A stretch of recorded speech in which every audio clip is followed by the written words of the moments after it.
Hi friends, welcome to RS Healthy Kitchen. நம்ம ஹோட்டலில் ரெஸ்டாரண்ட்டில் சாப்பிட்ற மாதிரியே முறுமுறுன்னு தோசை எப்படி நம்ம வீட்டிலேயே செய்யலான்றதை நான் இந்த வீடியோவில் சொல்லியிருக்கேன். இதுக்கான தேவையான அளவுகளும் சரி, நம்மக்கிட்ட மிக்ஸி இருந்தாலே போதுங்க. இதுக்காக கிரைண்டரில் அரைக்கணுன்ற அவசியம் கூட கிடையாது. நம்ம மிக்ஸிலேயே சூப்பராக நமக்கு முறுமுறுன்னு தோசை கிடைக்கும். இது கூட அன்றாட நமக்கு தேவைப்படுற கிச்சன் டிப்ஸும் நான் சொல்லியிருக்கேன். யாராவது என் சேனலை ஃபஸ்ட் டைம் பார்க்குறீங்கன்னா என் சேனலை சப்ஸ்கிரைப் பண்ணிவிட்டு பக்கத்தில் இருக்க பெல் ஐக்கானில் ஆன் ஆப்ஷன் இருக்கும், அதை கிளிக் பண்ணி வச்சுக்கோங்க. அப்போ தான் நான் போகிற வீடியோஸ்லாம் உங்களுக்கு வீடு தேடி வரும். இப்போ வாங்க நம்ம வீடியோக்குள்ளே போகலாம்.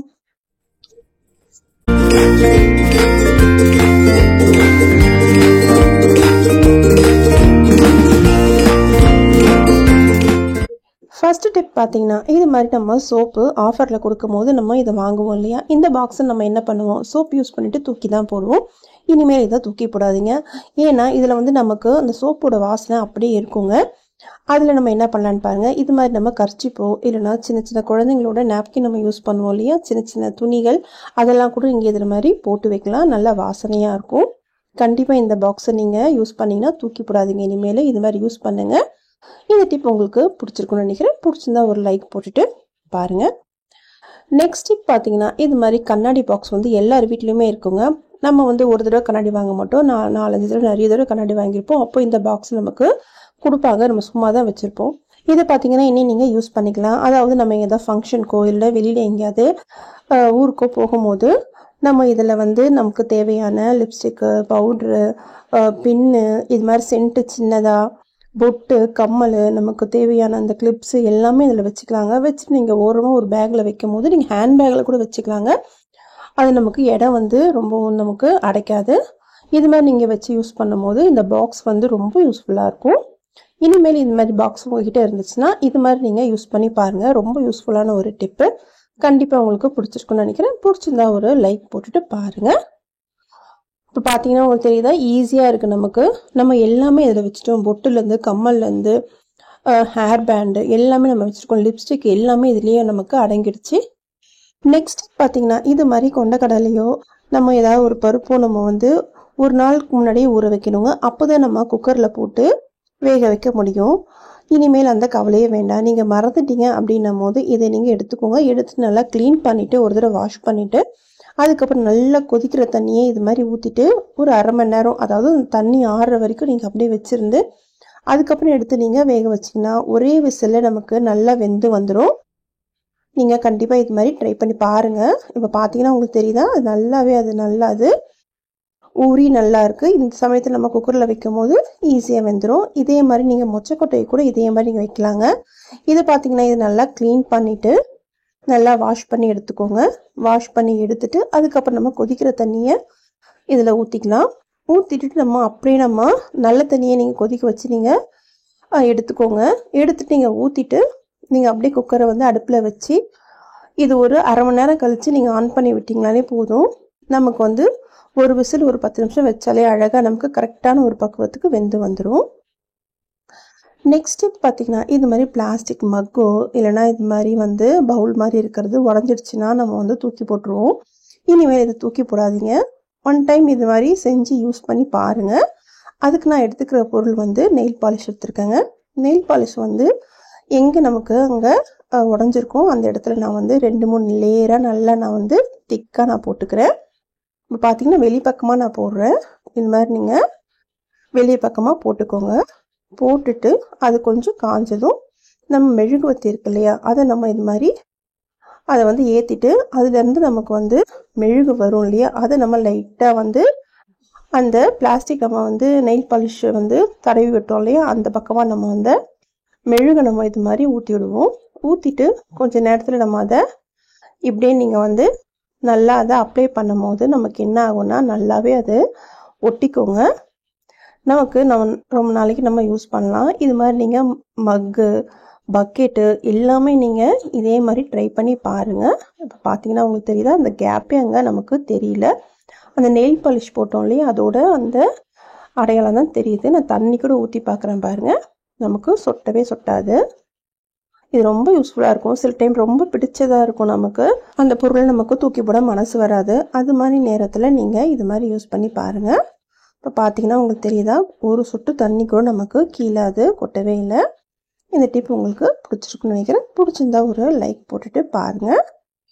நெக்ஸ்ட் ஸ்டெப் பார்த்தீங்கன்னா, நம்ம வந்து உருளைக்கிழங்கு அதிகமாக வாங்கிட்டாலும் அதை வந்து நம்ம எப்படி வந்து அதை சேஃப்டியாக வச்சுக்கலான்னு பார்க்கலாம். ஏன்னா நம்ம உருளைக்கிழங்கு வந்து ஒரு வாரத்துக்கு மேலே வைக்கும் போதே நமக்கு என்ன ஆகிடும்னா அதில் வந்து முளை கட்ட ஆரம்பிச்சிடும்.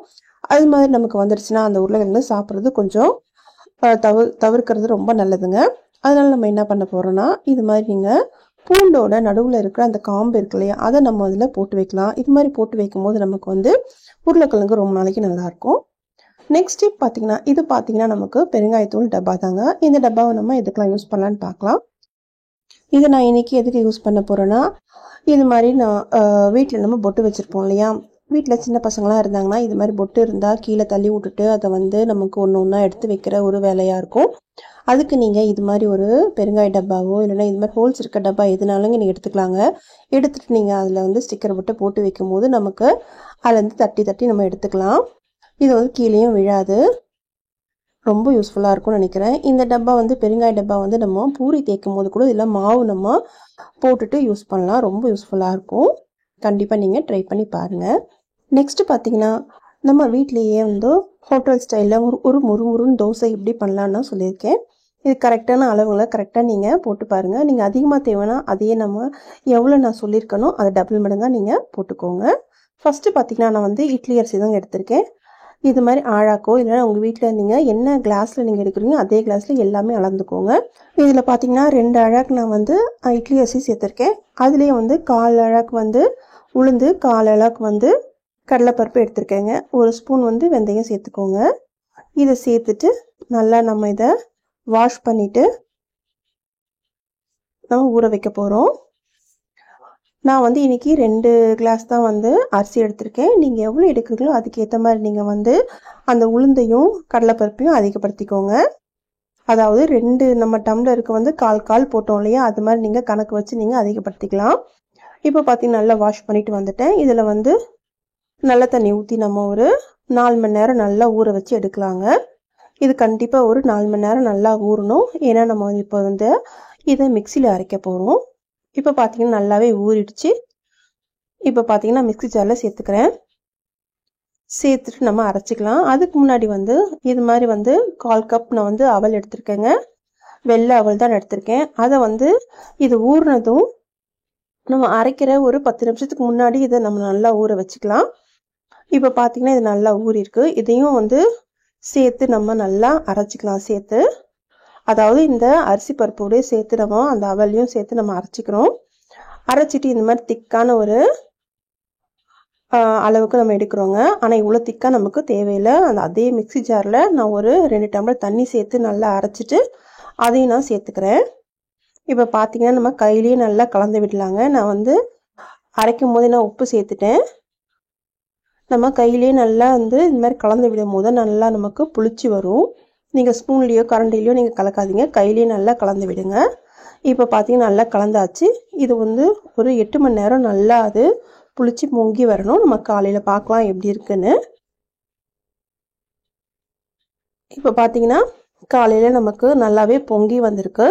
நான் உங்களுக்கு கரண்டியில் எடுத்து காட்டுறேன் பாருங்கள்.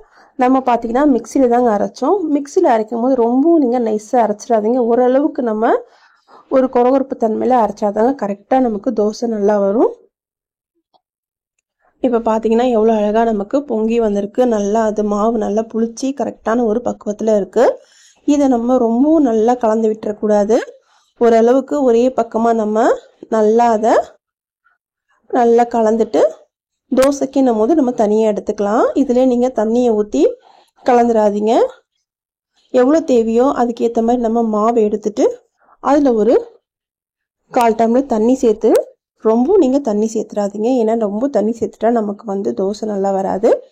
நான் ஒரு 1/4 டம்ளருக்கும் கம்மியாக தாங்க தண்ணி சேர்க்குறேன். சேர்த்துட்டு நல்லா அதை கலந்துக்கலாம். கரெக்டான ஒரு பக்குவத்துக்கு கலந்துக்கோங்க. கலந்துட்டு நம்ம தோசை ஊற்றி எடுக்க போகிறோம். தோசைகள் பார்த்திங்கன்னா நல்லா சூடாக இருக்கட்டும்ங்க. நல்லா சூடாக இருந்துட்டு நீங்கள் வந்து வெங்காயத்தில் நீங்கள் எண்ணெய் தடவினாலும் சரி, இல்லை தண்ணி நீங்கள் நல்லா தெளிச்சிட்டு நீங்கள் ஊற்றினாலும் சரி, எதுனாலும் ஓகே. இப்போ பார்த்திங்கன்னா நான் ஊற்றி காட்டுறேன். நல்லா நமக்கு முறுமுறுனே வருவாங்க. இது பெரிய தோசைக்கல் அப்படின்றதால கொஞ்சம் மாவு எக்ஸ்ட்ராவே எடுத்திருக்கேன். இப்போ பார்த்தீங்கன்னா உங்களுக்கு தெரியுது எவ்வளோ அழகாக நமக்கு நல்லா தேய்க்க வருது. இதை அப்படியே நம்ம ஒரு 2 நிமிஷம் விட்டுட்டு எண்ணெய் தேவைன்னா நீங்கள் எண்ணெயோ நெய்யோ நீங்கள் சேர்த்துக்கோங்க. இன்னும் கூட நீங்கள் நல்லா மெல்லிசாவே ஊற்றலாங்க. மெல்லிசாக ஊற்றும் போது நமக்கு ஹோட்டலில் கிடைக்கிற நெய் ரோஸ்ட்டு மாதிரியே இருக்கும். இப்போ பார்த்தீங்கன்னா நல்லா செவந்து வந்திருக்கு தெரியுதா? இதுக்காக தான் நம்ம வந்து அந்த கடலைப்பருப்பும் நம்ம சேர்க்குறோங்க. நல்லா செவந்து வருது. வெந்தயம் அதெல்லாம் சேர்த்ததால நல்லா நமக்கு கலர் நல்லா கிடைக்கிது. உங்களுக்கு பார்த்தாலே நல்லா தெரியும். நல்லா வாசனையாக இருந்ததுங்க. சூப்பராக இருந்தது. ஹோட்டலில் கிடைக்கிற மாதிரி இந்த தோசை அருமையாக இருந்தது. கண்டிப்பாக நீங்கள் உங்கள் வீட்டில் இதே மாதிரி அளவுகளை வச்சு செஞ்சு பாருங்கள். செஞ்சு பார்த்துட்டு உங்களோட ஃபீட்பேக் எனக்கு சொல்லுங்கள். உங்கள் ஃபேமிலியில் யாருக்காவது இந்த மாதிரி ஹோட்டல் தோசை ரொம்ப பிடிக்கும் அப்படின்னா அவங்களுக்கும் நீங்கள் இதை ஷேர் பண்ணுங்கள். அவங்களும் தெரிஞ்சுக்கிட்டோம். என்னோடய சேனலில் வந்து குக்கிங் டிப்ஸும் குக்கிங்கும் நிறைய போட்டிருக்கேங்க. உங்களுக்கு தேவைன்னா நீங்கள் செக் பண்ணி பாருங்கள். என்னோடய செகண்ட் சேனல்லையும் நான் வந்து குக்கிங் ஐட்டம்ஸ் நிறைய போட்டிருக்கேன்.